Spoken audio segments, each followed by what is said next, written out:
The rain hammered against the diner's plate glass windows, blurring the neon glow of the Eat Here sign into a hazy wash of colour.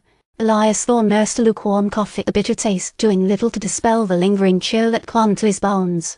He hadn't left the Blackwood Estate.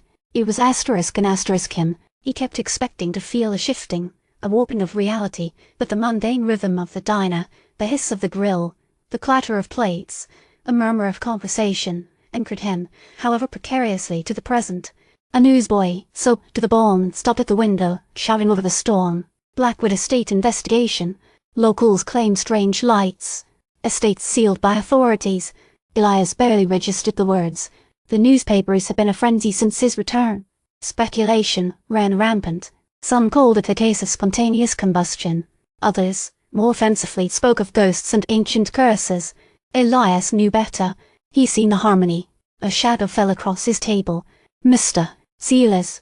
The man hadn't contacted him since his return, and Elias had assumed he's finally escaped the older man's influence. Silas was immaculately dressed, as always, his grey suit unblemished by the relentless rain. His eyes, however, were clouded with a weariness that hadn't been there before. Mr. Thorne, Silas said, his voice low and raspy, I need you to return to the estate. Elias's hand tightened around his mouth. I'd rather not. This is not a request, Elias. It's a necessity. What necessity? The authorities had sealed the place. It's over. Silas sighed, a sound like rustling parchment. It's never over, Elias. Now when forces like those we're dealing with are involved, the disturbance you experienced, the harmony it hasn't subsided. It's growing. Growing where? Within the estate. And I fear within you. The words struck Elias like a physical blow. He felt a tremor run through him, a subtle distortion in his perception. He glanced around the diner, half expecting to see the walls ripple, the faces of the other patrons melt into grotesque parodies of themselves. I've acquired some information, Silas continued, seemingly oblivious to Elias's distress, regarding Alistair Blackwood's work, his intentions. I believe you are the key to understanding, to controlling what he unleashed. He paused, his gaze fixed on something beyond Elias, lost in a memory only he could see. Blackwood believed he could transcend reality, create a perfect world, free from suffering, from imperfection. He sought to achieve this through the manipulation of consciousness, through the resonance of certain frequencies. The music box, Elias murmured, the memory of the ornate silver device flooding his mind. The gateway, the conduit. Precisely, the music box was more than a simple instrument, Elias. It was a nexus point, a gateway to a realm born from stolen thoughts and fractured memories. The harmony. Packard, sleek and black as a raven's wing, waited outside the diner. Silas gestured towards it, his expression unreadable. Come, Mr. Thorne, we have much to discuss. The drive to the estate was agonizingly slow, the rain relentless. Elias stared out the window, the blurred landscape reflecting his own internal turmoil. He felt different, altered. The harmony hadn't left him. It was a subtle change, a faint tremor beneath his skin, but it was there. A sense of wrongness, a dissonance in his very being. The estate itself was even more oppressive under the stormy sky. The grounds were shrouded in mist, the overgrown vegetation clawing at the windows like spectral hands. The police cordon had been removed, but the air still crackled with an unnatural stillness. Inside, the house was cold and damp, the smell of decay hanging heavy in the air.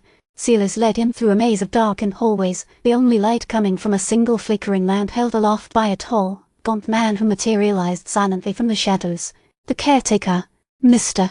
Silas, the caretaker greeted, his voice a low, resonant hum. His eyes, dark and piercing, seemed to bore into Elias's soul. Mr. Thorne has agreed to assist us, Silas said, his voice lacking its usual conviction. The caretaker's lips curved into a thin, unsettling smile. Excellent. Then let us proceed to the circular chamber.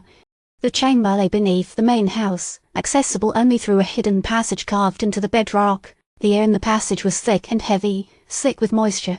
Disturbing patterns were etched into the walls, a swirling vortex of lines and symbols that seemed to writhe before Elias's eyes.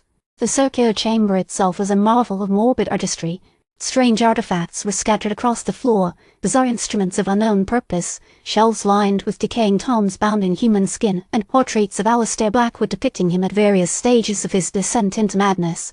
The music box rested on a pedestal in the center of the room, bathed in a sickly green light. Elias felt a pull towards it, a magnetic force that threatened to overwhelm his will. Alistair believed the harmony was a paradise, Silas said, his voice a mere whisper. A sanctuary for the weary soul. But he was wrong. It is a prison, Elias. A cage built from stolen consciousnesses. The fragmented woman, Elias remembered. The echo of her fragmented memories, her desperate pleas for release. She's a victim, Elias. A prisoner of Alistair's ambition. She holds a key, a piece of the puzzle. But she isn't stable. What am I supposed to do? Elias demanded, feeling a rising tide of panic. You're going to focus, Silas said, his hand gripping Elias's shoulder. You're going to remember what you saw. The resonance, the frequencies you need to disrupt it, to close the door.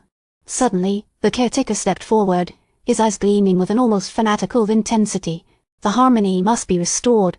He lunged at Elias, a blur of movement in the dim light, but Silas pushed him back, a surprising burst of strength in his frail frame. What are you doing? Silas roared, his voice cracking with unexpected fury. Ensuring Alistair's vision is realized, the caretaker hissed, his voice dripping with contempt. Elias felt a jolt, a physical alteration that sent a wave of nausea crashing over him. He staggered back, his vision blurring, his sense of self dissolving into a chaotic swirl of memories and sensations.